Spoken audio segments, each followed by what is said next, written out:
सुंदर पद्धतीने तुम्ही पूजा विधी केलेली आहे। आता तुम्हाला गुरुदक्षिणामध्ये मी काय द्यायचं? कारण की गुरुदक्षिणा दिल्याशिवाय आपल्याला फलश्रुती प्राप्त होऊ शकत नाही। म्हणून महाराज मागा, आता तुम्हाला काय द्यायचं?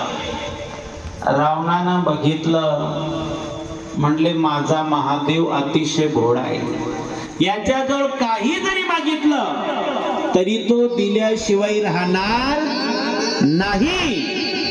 कारण की भगवान परमात्मा सारखा उदार अवघडदानी या सृष्टीमध्ये कोणीच नाहीये। आणि म्हणून रावणानं संधी साधून घेतली आणि त्या पद्धतीनं सांगितलं, म्हणले प्रभूजी जर तुम्हाला द्यायचंच असलं तर हा जो सुंदर महल आहे ना तोच देऊन टाका म्हणले मला।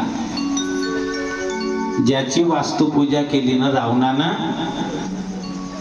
तोच महल रावणानं मागून घेतला। बघा शास्त्र असं आहे, मागणाऱ्यानं मागू नये आणि देणाऱ्यानं दिल्याशिवाय राहू नये। मागणाऱ्यानं मागायला नको, पण देणाराही हुशार पाहिजे। आता रावणानं अशा पद्धतीनं मागून घेतलं की त्या ठिकाणी महादेवांचा नाईलाज झाला। म्हणले महाराज तुम्ही सांगताय महल पाहिजे, चला दिलं।